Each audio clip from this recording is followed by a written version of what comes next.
Jangan lupa subscribe YouTube channel Metro TV News dan jangan lupa nyalakan notifikasinya.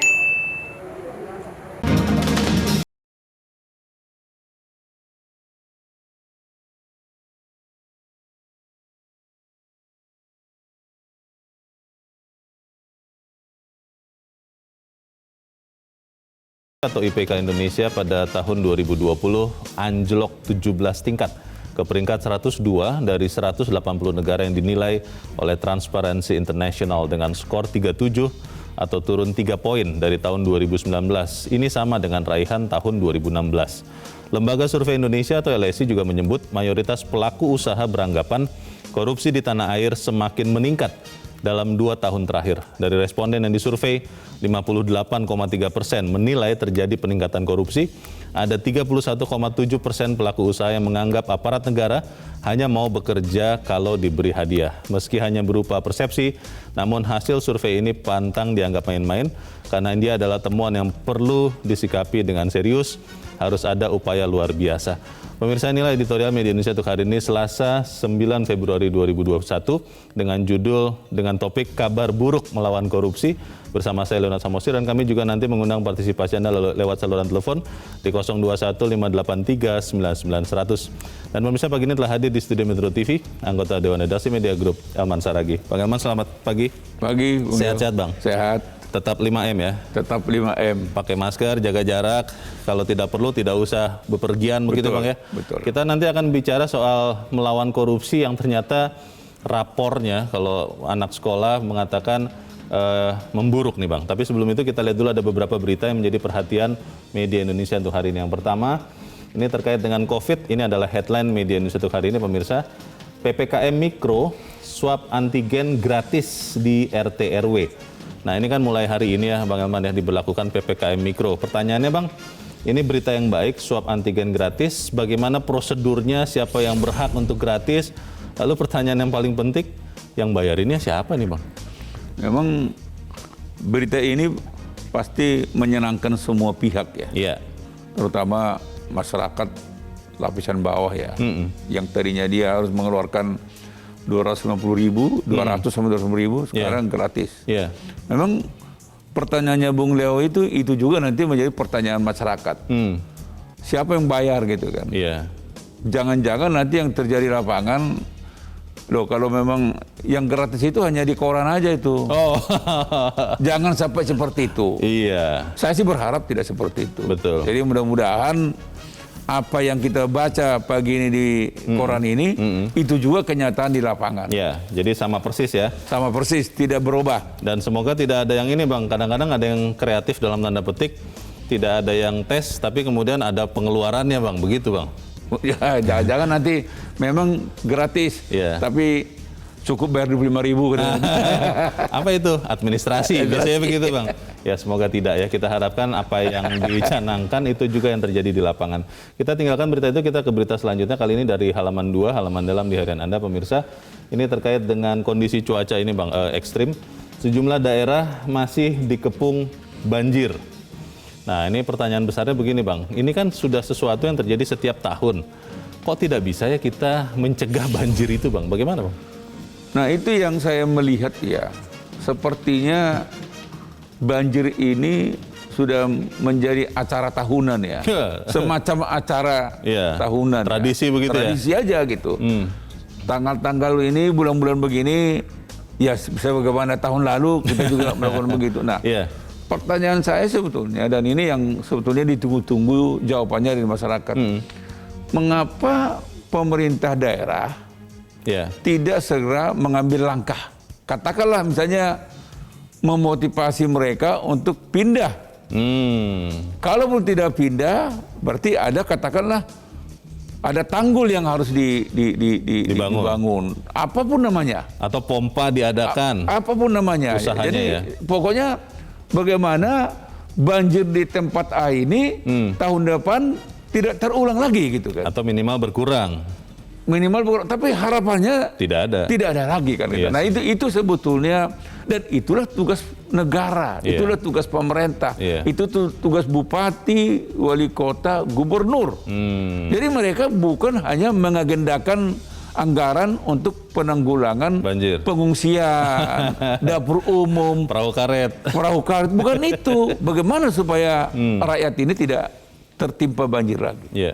Tapi itu harapan yang bisa dipenuhi atau menunggu godot saja itu, Bang? Itu mimpi aja itu.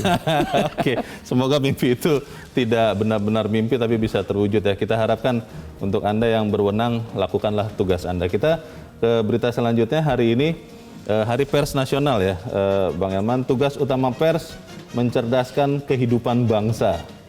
Nah, ini pertanyaan juga, Bang. Ketika sekarang arus media sosial itu banyak orang Indonesia katanya lebih suka baca di media sosial ketimbang melihat pers arus utama, berarti tugas kita udah selesai, Bang. Bagaimana, Bang?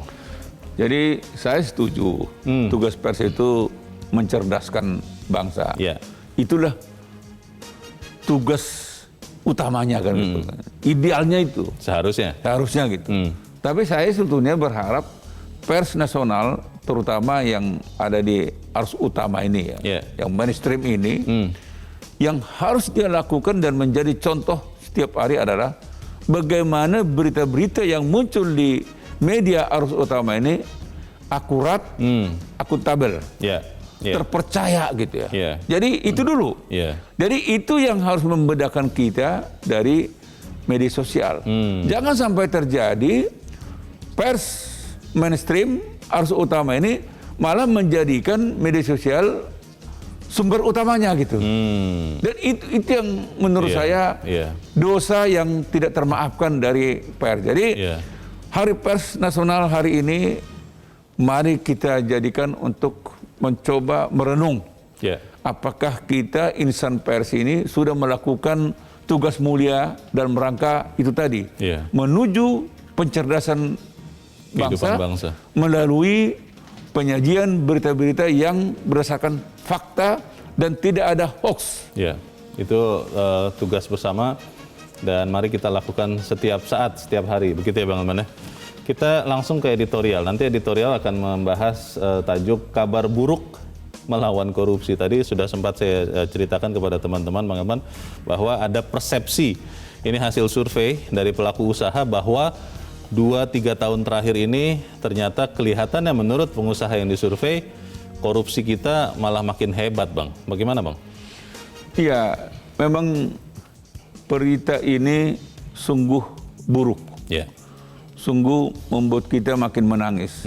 Tadinya harapan saya 2021 ini persepsi korupsi Indonesia ini makin mereda ya. Tetapi yang terjadi sebaliknya kan. Justru ada peningkatan yang sangat drastis. Dan ini pengakuan daripada para pelaku usaha.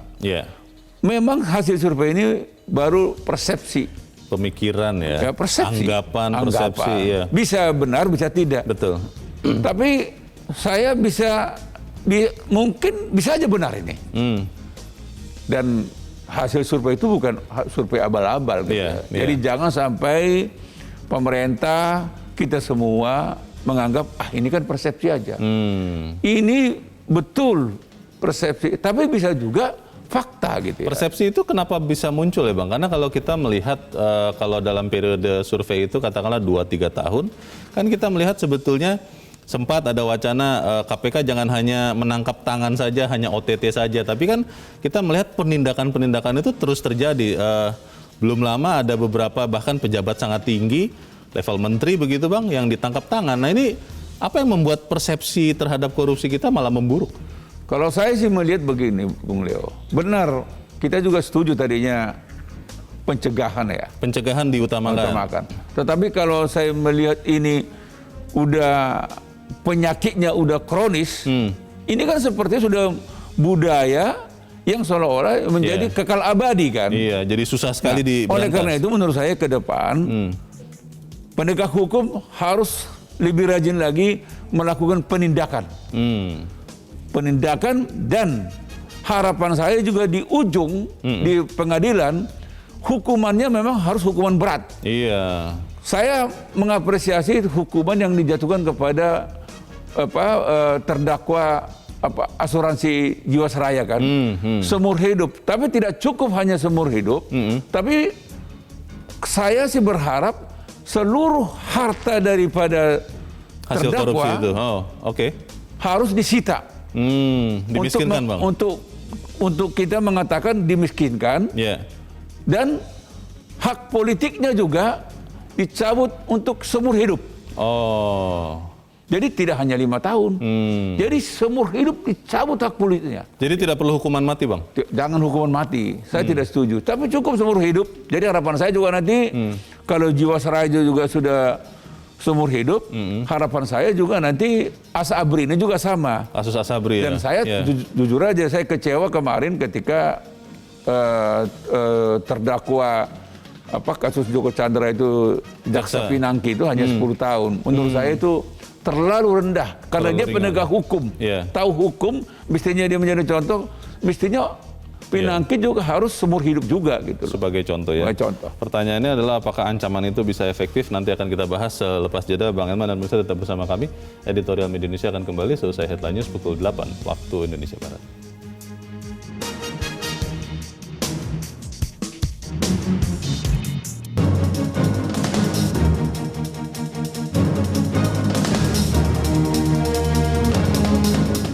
Terima kasih pemirsa, Anda masih bersama kami dan kita langsung ikuti editorial Media Indonesia untuk hari ini, Selasa 9 Februari 2021, kabar buruk melawan korupsi.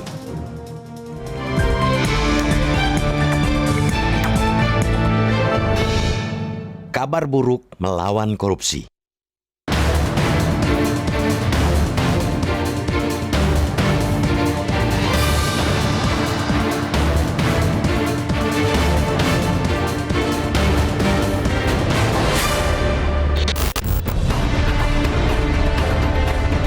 Dua kabar buruk terkait dengan pemberantasan korupsi datang dalam 2 pekan ini. Kita yang semestinya berderap maju justru memperlihatkan kesan mundur dalam perang melawan rasuah itu. Kabar buruk pertama adalah Indeks Persepsi Korupsi atau IPK kita pada 2020 anjlok 17 tingkat ke peringkat 102 dari 180 negara yang dinilai oleh Transparency International. Indonesia mendapatkan skor 37 atau turun 3 poin dari 2019. Skor 37 ini sama dengan raihan 2016. Kabar buruk kedua datang 2 hari silam. Hasil survei Lembaga Survei Indonesia atau LSI menyebutkan mayoritas pelaku usaha beranggapan bahwa korupsi di tanah air semakin meningkat dalam 2 tahun terakhir. Dalam jajak pendapat yang melibatkan 1.000 responden itu, mayoritas atau 58,3% menilai terjadi peningkatan korupsi. Hanya 8,5% yang menganggap ada penurunan dan 25,2% berpendapat tidak ada perubahan. Disebutkan pula bahwa persepsi negatif pelaku usaha terhadap pemerintah masih tergolong tinggi. Terdapat 31,7% yang menganggap aparat negara atau pemerintah hanya mau bekerja jika diberi hadiah. Hasil penilaian dan jajak pendapat tersebut memang masih dalam tataran persepsi. Ia belum tentu sesuai fakta, tapi bisa juga mencerminkan fakta sebenarnya. Hasil penilaian pelaku usaha terhadap korupsi di tanah air bukanlah karangan semata, apalagi halusinasi. Mereka yang dimintai pendapat adalah para pelaku yang menghadapi langsung aparat negara dengan beragam perilaku. Artinya, hasil survei bahwa mayoritas pelaku bisnis menganggap korupsi kian meningkat dalam 2 tahun terakhir sangat mungkin sesuai kenyataan. Pun demikian, dengan anggapan masih tingginya aparat negara hanya mau bekerja jika diberi imbalan. Meski hanya persepsi, hasil survei tersebut pantang dianggap main-main. Ia adalah temuan yang perlu disikapi dengan serius, sangat serius. Harus ada upaya luar biasa dari seluruh pemangku kepentingan untuk mengatasi korupsi di negeri ini. Berulang kali melalui forum ini kita menyuarakan bahwa korupsi hanya bisa diatasi jika semua pihak satu hati. Kita mustahil menang perang jika masih ada penegak hukum yang kompromistis terhadap pelaku korupsi. Korupsi bisa dicegah dengan pembenahan sistem rekrutmen aparatur sipil negara yang transparan guna memastikan mereka yang diterima berintegritas dan tak koruptif. Pencegahan juga dapat dioptimalkan dengan mengedepankan sistem merit dalam mengelola ASN. Penindakan tak kalah penting. Bahkan, di saat korupsi sudah begitu marak di semua lini kehidupan, penindakan menjadi sangat penting. Dalam ilmu militer dan sepak bola modern, berlaku filosofi bahwa pertahanan terbaik adalah menyerang. Pun demikian, dalam menghadapi korupsi yang sedemikian masif, menyerang koruptor habis-habisan akan memberikan bangsa ini pertahanan yang kokoh. Harus kita akui, pemerintah sudah banyak melakukan upaya penguatan sistem pencegahan korupsi. Namun, tak bisa disanggah, upaya itu masih jauh dari formula ideal untuk menutupi celah terjadinya korupsi. Harus kita akui, memang ada penegak hukum yang garang dalam menindak korupsi. Namun, tak bisa disangkal, masih banyak yang masih suka berbaik hati kepada pelaku korupsi. Mereka yang semestinya menuntut dan menjatuhkan vonis berat, malah gemar memberikan hukuman ringan. Obral diskon hukuman buat koruptor pun kian gencar dilakukan. Hasil survei LSI adalah peringatan nyata, sangat nyata, bahwa upaya kita dalam memerangi korupsi masih jauh dari syarat untuk mendapatkan kemenangan. Ia harus menjadi cambuk bagi para pemangku kepentingan untuk berbenah habis-habisan agar kabar buruk tak semakin buruk.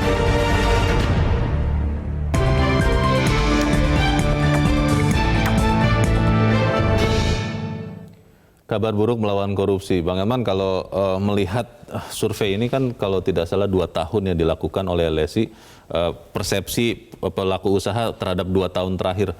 Pertanyaannya begini Bang, kan kita sebenarnya melihat KPK menindak dengan luar biasa juga. Sempat diragukan KPK yang baru ini karena konon katanya undang-undangnya melemahkan KPK, tapi ternyata tidak. OTT-nya menangkap 2 oknum menteri malah Bang. Nah ini kalau kemudian sudah dilakukan, tapi ternyata persepsinya pengusaha terutama dan pembuat opini itu masih buruk pemberantasan korupsi di Indonesia, yang salah di mananya Bang? Begini Bung Leo ya, saya adalah orang yang tidak setuju kalau yang kita salahkan lembaga KPK. Kalau saya lihat KPK-nya sudah berbuat. Iya. Tadi Bung Leo mengatakan 2 contoh kan. Iya. 2 menteri dan itu dari parpol yang besar-besar itu kan. Betul. Artinya KPK punya nyali. Tidak ada pengaruh politis, yang menekan KPK. Dan mereka tetap kerja loh. Memang persoalannya adalah masyarakat kita ini udah rusak gitu ya. Oh. Jadi katakanlah misalnya terutama aparatnya ya. Oknumnya, aparatnya udah rusak. Tidak punya rasa malu lagi. Memang apapun kita lakukan, mau hukuman mati, mau dimiskinkan, kalau oknum aparat itu tidak punya rasa malu, tidak lagi mengenal harga diri, ya memang susah. Dan ini yang saya katakan di awal tadi, ini seperti sudah membudaya dan seolah-olah kekal abadi. Berurat berakar. Berurat berakar gitu kan. Jadi memang susah kita memulai dari mana. Memang jalan pintasnya seperti kita katakan tadi, hukuman berat, bahkan hukuman mati kan gitu kan. Walaupun saya tidak setuju hukuman mati. Hukuman seumur hidup juga itu sudah lebih dari cukup sebetulnya. Tetapi memang tidak cukup hanya seumur hidup. Mungkin kalau kita miskinkan dengan cara sita seluruh harta kekayaannya, itu akan berubah. Karena apa? Karena begitu dia lepas dari penjara ataupun karena dia seumur hidup, maka dia dari penjara akan membayangkan bagaimana keluarganya melarat. Yang tadinya bisa liburan ke Eropa, liburan ke luar negeri lah kan. Mobil bermewah-mewah, sekarang miskin betul. Belum lagi tadi saya katakan hak politiknya dicabut untuk selama-lamanya. Mungkin ini akan menolong gitu. Baik, untuk cari tahu Bang, bagaimana apakah benar ada penurunan di dalam penegakan hukum atas kasus korupsi di tanah air, kita saat ini sudah terhubung lewat saluran telepon dengan Wakil Ketua KPK Nurul Gufron. Pak Nurul, selamat pagi. Selamat pagi Bang Yanat.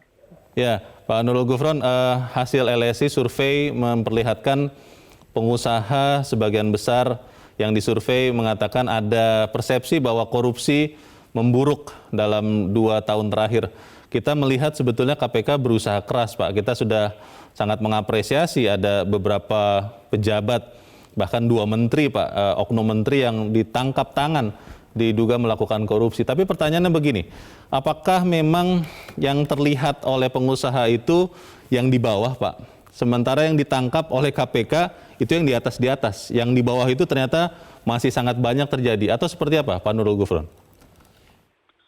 Ya, ini menjadi pembelajaran bagi kita semua ya, bahwa korupsi itu kan bukan hanya masalah hukum, dan karenanya tidak bisa hanya dibebankan dengan penegakan hukum. Karena kenapa? Misalnya masyarakat itu kan menilainya bukan pada pejabat-pejabat tinggi yang yang ditangkap, tapi mereka akan menilai korupsi itu dalam keseharian.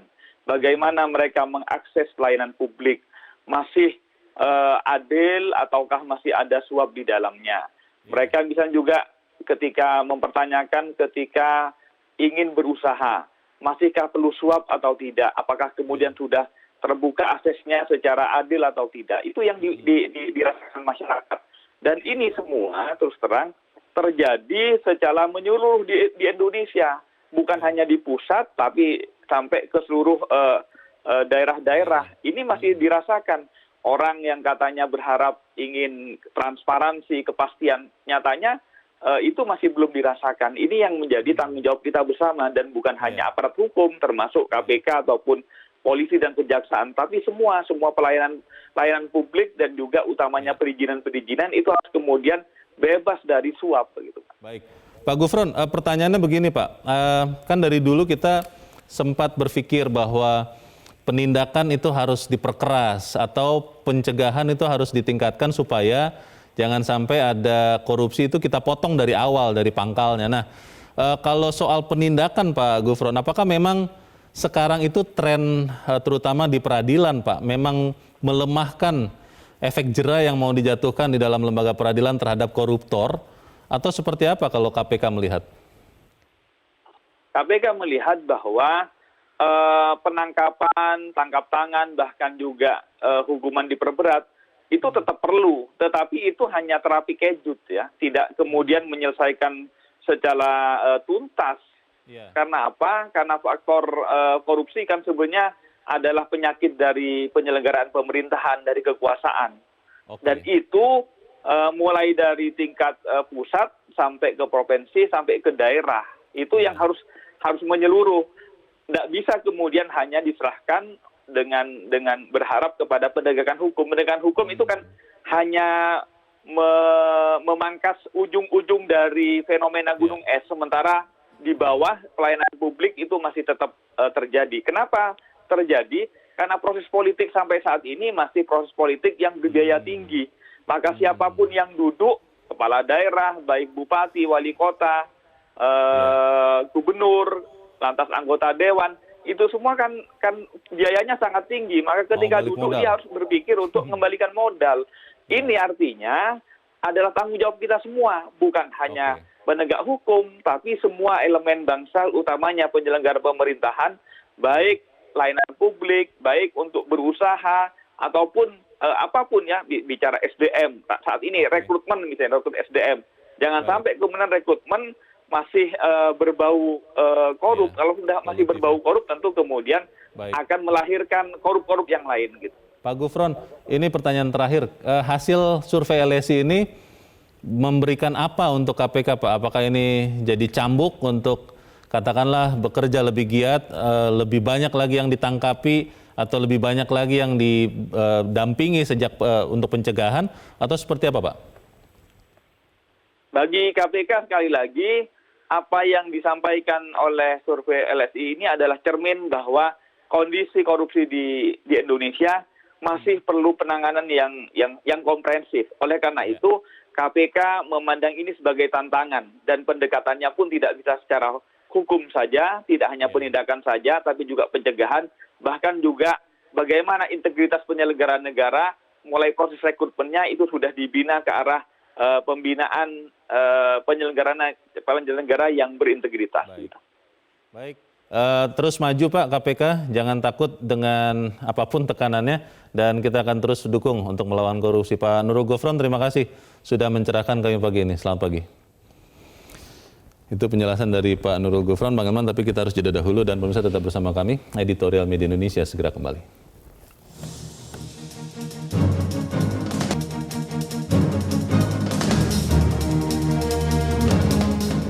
Terima kasih pemirsa, Anda masih bersama kami.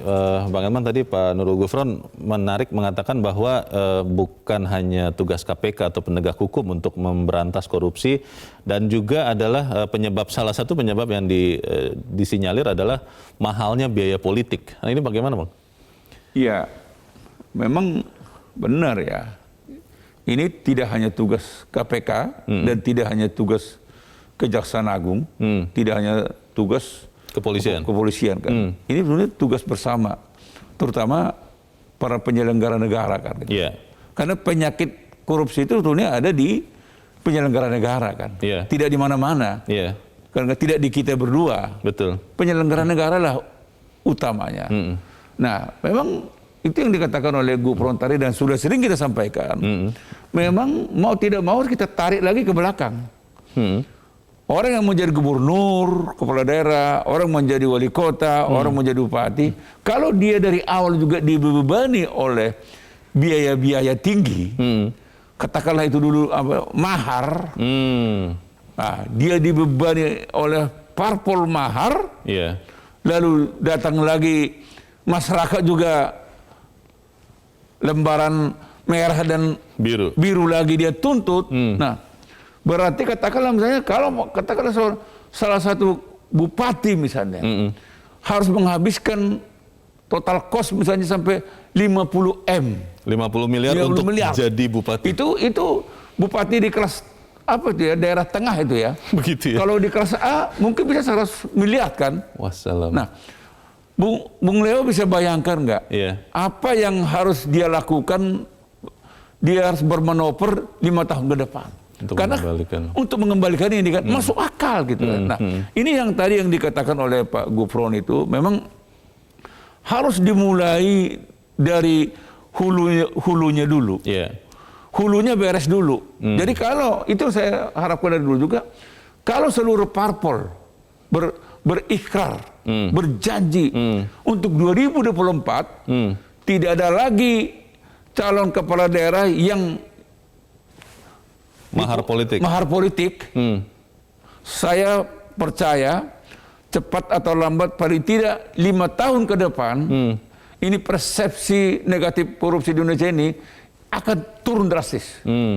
Akan membaik. Persepsi terhadap upaya melawan korupsi. Kalau sekarang kita sudah turun menjadi peringkat 102, jangan-jangan nanti 5 tahun ke depan kita akan meningkat menjadi peringkat ke 50. Kan gitu, sampai mungkin nilai kita pun nanti tidak hanya 40 lagi, mungkin kembali menjadi 37, 20 dan seterusnya. Gitu. Tapi pertanyaannya apakah itu bisa, Bang? Kita bertanya dulu kepada pemirsa kita, Bang Elman. Kita sudah terhubung dengan pemirsa Metro TV di Manado, Sulawesi Utara, Pak Vence. Pak Vence, selamat pagi, Pak. Selamat pagi, Bung Leo. Selamat pagi, Pak Elman. Shalom. Selamat pagi. Shalom. Horas, jadi Pak. begini. Silakan, Pak Vence.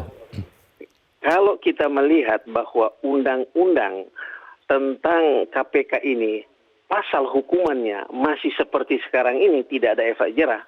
Saya mengusulkan bahwa lebih diperkuat bidang pencegahannya.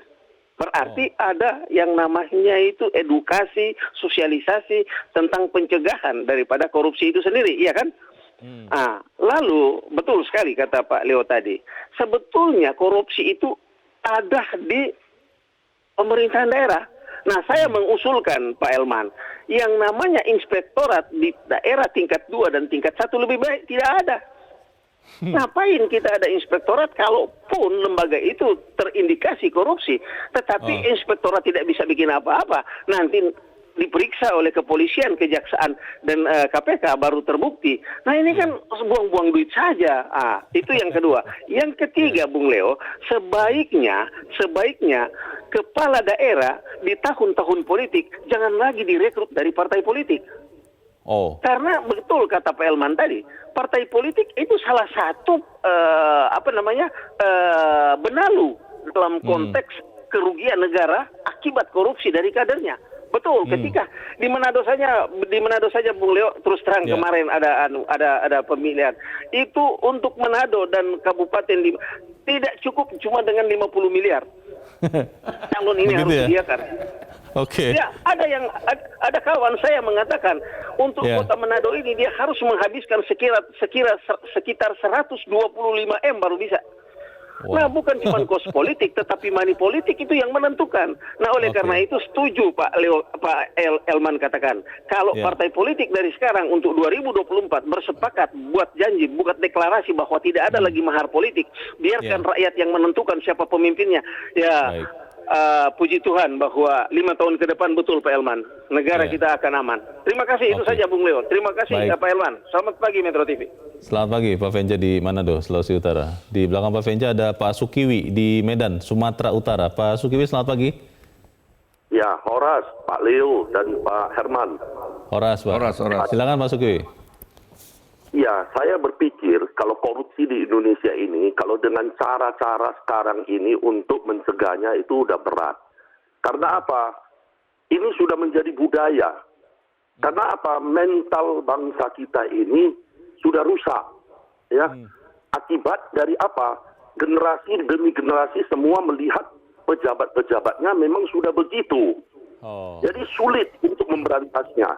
Jadi cara untuk memberantasnya sebenarnya waktu periode pertama Pak Jokowi mencalonkan menjadi presiden itu ada yang digaungkan tentang revolusi mental itu. Saya sebagai rakyat kecil ini saya sudah bangga. Wah, ini ada revolusi mental. Berarti mental bangsa ini perlu dibenahi ya tentang korupsi, tentang yang lainnya. Kenapa? Kita tahu revolusi mental ini menurut saya yang orang awam ini, wah ini mendekati seperti wanil gitu, wajib militer. Kita lihat negara-negara yang korupsinya rendah itu rata-rata rakyatnya, rata-rata yang begitu tamat SMA mereka diwanilkan, diwajib militerkan. Dan waktu mereka wajib militer itu, mereka itu betul-betul ditanamkan bagaimana untuk menjadi pemimpin, menjadi pejabat negara, menjadi negarawan. Mereka itu betul-betul udah dikasih pandangan-pandangan yang betul-betul sehingga mereka menjadi pegawai, mereka menjadi pejabat, mereka menjadi penyelenggara negara. Hati mereka itu udah bersih.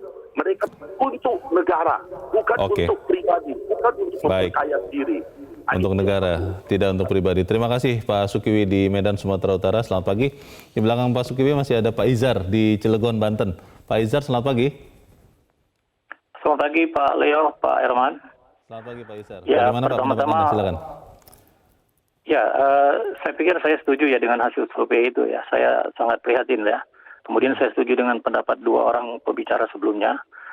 Memang ongkos politik kita sangat besar saat ini tuh. Tapi permasalahannya kan yang melakukan korupsi kan bukan orang-orang yang berpolitik saja. Ya, orang-orang yang tidak berpolitik juga ikut-ikut melakukan korupsi juga. Nah, artinya begini, saya menilai bahwa sistem pencegahan maupun vonis yang dilakukan selama ini sudah berpuluh tahun akhir-akhir ini itu ternyata tidak efektif, masih tetap membuat kita itu menjadi negara yang terkorup lah, bisa dibilang seperti itu. Nah, ini merupakan tantangan lah, tantangan bagi para akademisi atau mungkin juga wakil rakyat, DPR maupun pemerintah untuk mencari jalan atau mungkin melakukan survei apa sebenarnya sistem kita yang harus kita lakukan. Mungkin kita bisa belajar dari negara-negara yang mempunyai indeks korupsinya yang rendah. Kira-kira demikian menurut saya ya. Terima kasih. Terima kasih Pak Izar di Cilegon, Banten. Selamat pagi Pak. Menarik opini dari para pemirsa, tapi tadi pertanyaannya Bang Elman, Pak Venja bilang untuk di daerah-daerah yang tadi kepala daerahnya jangan diambil dari parpol. Memang bisa Bang? Iya, harus rubah dulu undang-undangnya. Iya. Ada sih sebetulnya berpeluang calon independen itu ya? Tapi hampir bisa dipastikan tidak mudah kan gitu kan. Ya kalau bisa, hanya ya prakteknya sulit sekali. Memang yang utama sebetulnya itu tadi, parpol ini harus komit dulu gitu kan. Jadi berani ya. Parpol juga jangan hanya teriak. Jangan hanya teriak, mari kita berantas korupsi. Tapi ya pernyataan ada tapi tangan begini terus kan.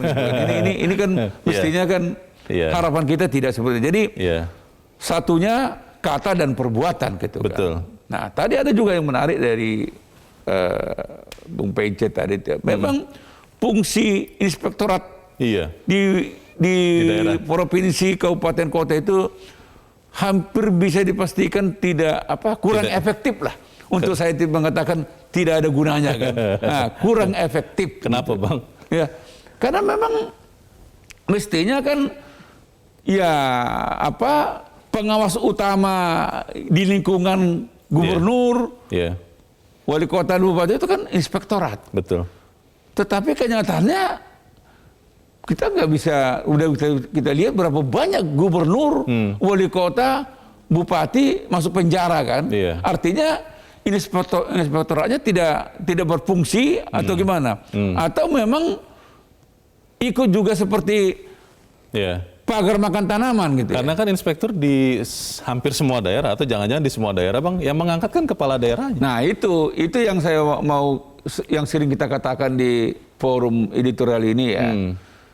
Harapan kita adalah inspektorat jenderal di departemen, demikian juga inspektur di wilayah itu, memang harapan kita supaya itu juga aparat lembaga khusus, independen, tidak diangkat oleh menteri, tidak diangkat oleh gubernur, bupati dan wali kota, sehingga dia punya independen di dalam menilai bupati, wali kota, gubernur dan menteri gitu. Sehingga bisa efektif ya. Ya itu coba Menteri Sosial kemarin sama Menteri Kelautan ya. Kalau inspektorat jenderalnya berfungsi itu tidak terjadi. Gitu. Harusnya sih ya. Tapi apa ya begitu Bang, kita harus jeda dulu Bang Iman dan pemirsa tetap bersama kami. Editorial Media Indonesia segera kembali.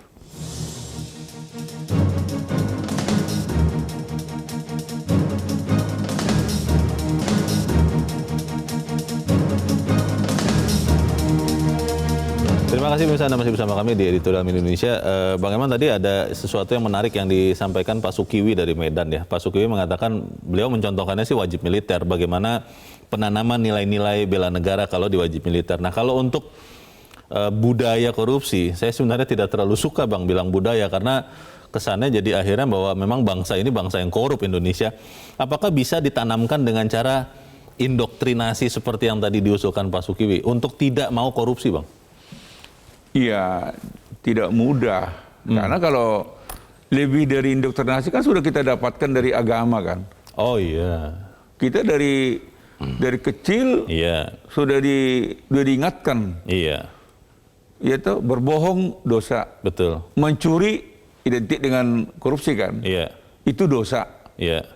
Ya, dosa kan hukuman yang di akhirat kan. Betul. Kenapa kita tetap nggak takut gitu kan? Sumpah jabatan kan ada juga. Sumpah jabatan juga dosa. Kalau apa kan? Kalau dilanggar. Indoktrinasi itu tidak menyelesaikan masalah. Nah, mungkin salah satu gitu. Tapi tidak menyelesaikan masalah. Memang sumber penyakit utamanya itu sebetulnya itu kan seperti yang kita jelaskan di awal tadi, itu kan ada di penyelenggara negara, penyelenggara pemerintahan gitu kan. Ya aparatur, itu kan. Nah, kalau aparat ini, katakanlah kalau ibaratnya sebuah penyakit, kalau penyelenggara negara kita identikkan dengan pasien, lalu KPK, kejaksaan, kepolisian ini sama dengan dokter. Nah, seberapa hebat pun obat yang diberikan dokter, kalau pasiennya tidak mau makan, tidak sembuh juga. Kalau pasiennya makan tapi tidak teratur, tidak sembuh juga. Jadi ini itu yang saya dari dulu memang kita tidak boleh serta-merta yang salah KPK, yang salah kejaksaan, yang salah kepolisian. Tidak juga bisa kita lakukan itu lagi. Karena ini penyakit korupsi ini, tadi Leo kan tidak sependapat, budaya kan. Memang sudah membudaya. Ternyata ya. Dan sepertinya sudah kekal abadi gitu kan.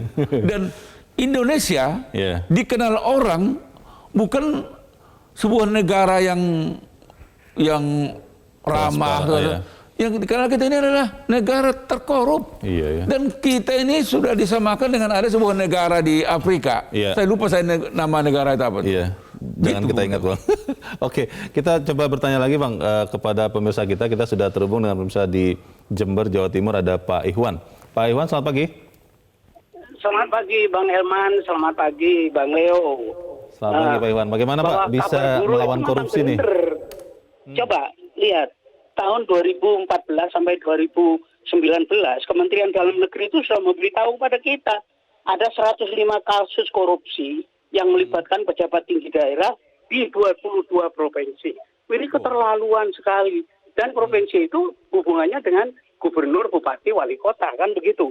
Dan ini jabatan birokratik struktural karir.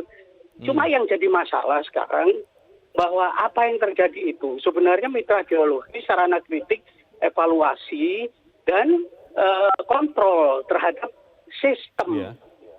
Sistem hukum, sistem politik, sistem sosial, sistem religiositas. Yang itu dikaitkan dengan persoalan sosiokultural, sosiopsikologis, dan sosioreligiositas. Coba kalau kita mau mencari sebab yang utama itu kita harus kenal anatomi otak dan anatomi titik Tuhan. Dan ini terkait dengan persoalan pemberantasan korupsi secara cerdas, yaitu intelektual, psikis, dan spiritual. Dan kalau kita melihat, kalau sudah manusia itu di otak depannya, ya secara anatomis, yaitu prefrontal cortex.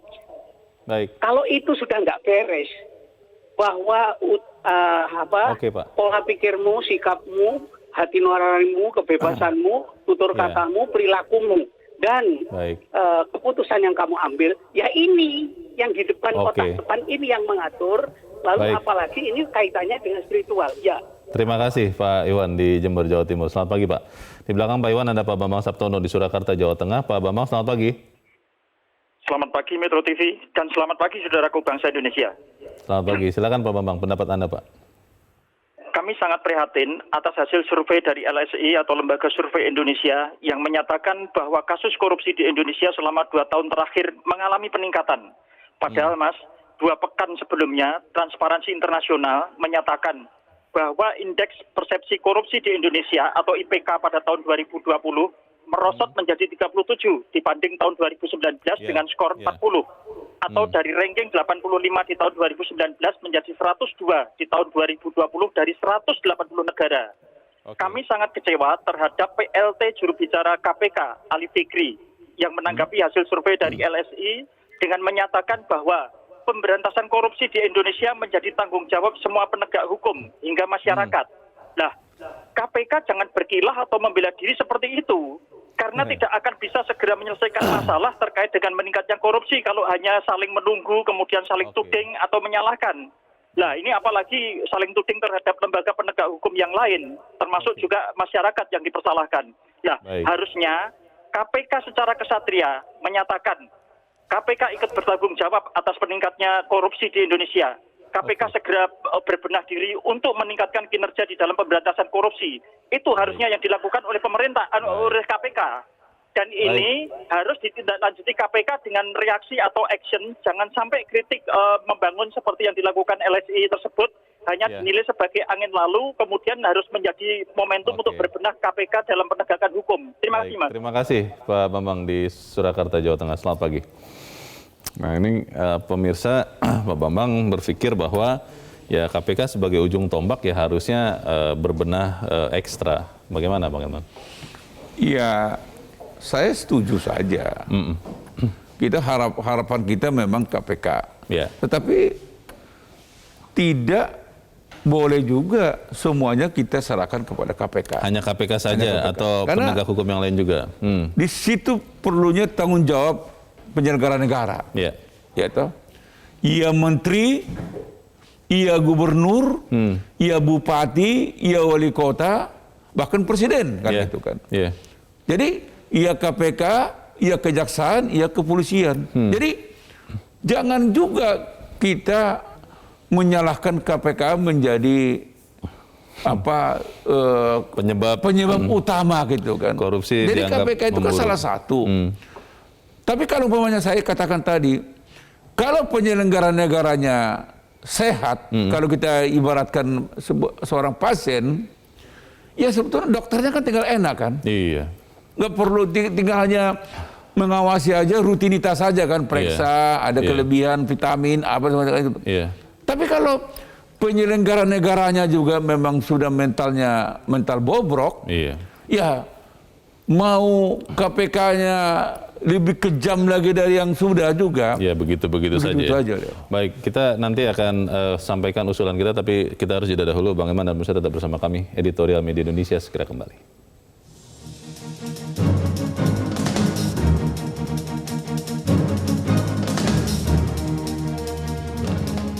Terima kasih Anda masih bersama kami di Editorial Media Indonesia. Kita di bagian akhir dari diskusi pagi ini. Bang Eman, saya harus mengaku dengan jujur Bang, ketika saya berurusan dengan urusan publik, katakanlah memperpanjang SIM atau KTP atau yang lain-lain, sebagai warga negara saya sudah memenuhi persyaratan, lalu sudah jadi, petugasnya tidak meminta, tapi saya punya perasaan, saya harus memberikan sesuatu lah, tanda terima kasih kepada orang ini. Dan sebenarnya itulah persis kata teman-teman di KPK, itulah korupsi.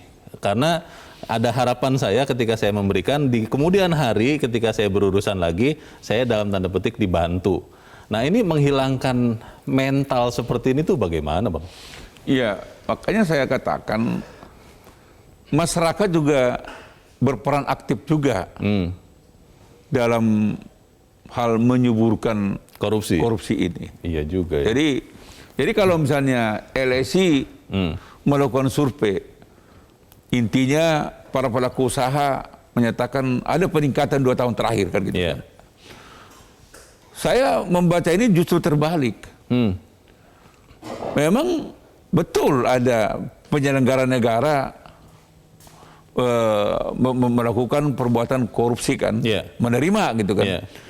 Tapi kan seringkali juga ini tidak tertutup kemungkinan pelaku usaha ini juga turut serta.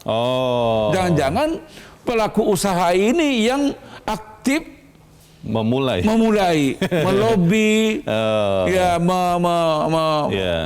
memberikan apa? Mengurus perizinan tidak lengkap. Mungkin perizinannya syaratnya tidak lengkap. Lalu ya udahlah baku atur.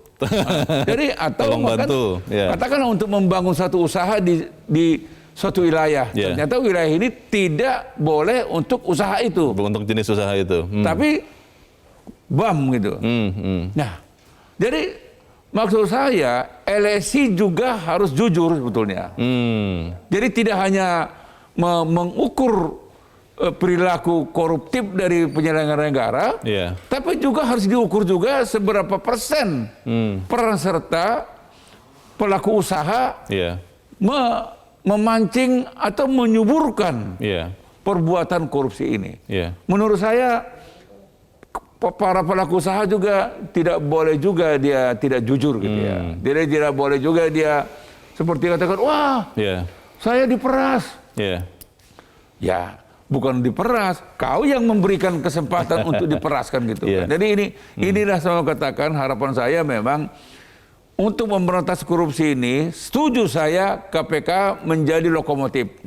Tetapi KPK bersama-sama Kejaksaan Agung, kepolisian, penyelenggara negara dan masyarakat, terutama para pelaku usaha. Bang, kalau kita melihat ini kan kembali lagi ya ke penyelenggara negara, tadi Abang sudah sempat sebut ya RI 1, Presiden kan juga harusnya menyoroti hal ini. Apakah perlu kemudian dicanangkan sesuatu Bang yang baru setelah hasil dari survei ini, atau ya sudah diam-diam saja tapi efektifkan unit-unit pengawasan? Begini Leo, bangsa ini sangat berterima kasih karena RI 1 Presiden kepala negaranya ini benar-benar dari awal memang sudah tekan gas kok. Berantas korupsi, bahkan beliau mengatakan saya akan gigit dengan cara saya sendiri. Tentu saja dengan misalkan aturan perundang-undangan kan gitu. Aturan hukum. Jadi ya jujur aja saya dengan prestasi Presiden kita sekarang ini hampir boleh kita katakan dia clear. Dia tidak berbisnis. Iya. Anak-anaknya juga, kalaupun berbisnis, tidak ada urusan dengan APBN. Iya. Ya, bisnis pisang goreng lah, ya ini dan sebagainya. Betul. Nanti menurut saya ada keteladanan dari presiden. Ini juga mestinya diikuti, ada keteladanan dari menteri. Jangan menteri memberi contoh jadi koruptor. Iya. Ada keteladanan dari gubernur, bupati dan wali kota, dan seterusnya. Terutama keteladanan dari pimpinan-pimpinan partai politik untuk tidak melakukan politik mahar. Ini nih, kalau ini sama-sama, Leo, saya katakan tadi, saya pastikan 5 tahun ke depan persepsi korupsi Indonesia akan jauh lebih bagus. Apa iya berani Bang partai politik mengatakan tanpa mahar begitu? Ya, kalau partai politik tidak berani, jangan menuntut negara ini bebas korupsi. Oke. Tapi kalau kita tidak menuntut negara ini bebas korupsi, maka akan selamanya lah negara kita ini negara miskin. Baik. Semoga yang terakhir itu tidak terjadi. Semoga ya Bang ya, korupsi ini hilang ya. Mungkin hanya doa saja. Doa orang benar dijawab Bang biasanya. Bang Elman Saragih, terima kasih sudah hadir di tempat ini. Selamat pagi Bang. Pemirsa, meski pemerintah sudah banyak melakukan upaya untuk menguatkan sistem pencegahan korupsi, namun masih jauh dari ideal untuk menutup celah terjadinya korupsi. Ada penegak hukum yang garang dalam menindak korupsi, tapi masih banyak yang berbaik hati kepada pelaku korupsi dengan mengobral diskon hukuman buat koruptor. Upaya sungguh-sungguh harus dilakukan dalam menegakkan hukum terhadap koruptor agar akhirnya bisa benar-benar menang dalam memerangi korupsi. Dan pemirsa, demikianlah akhir dari editorial Media Indonesia untuk pagi ini.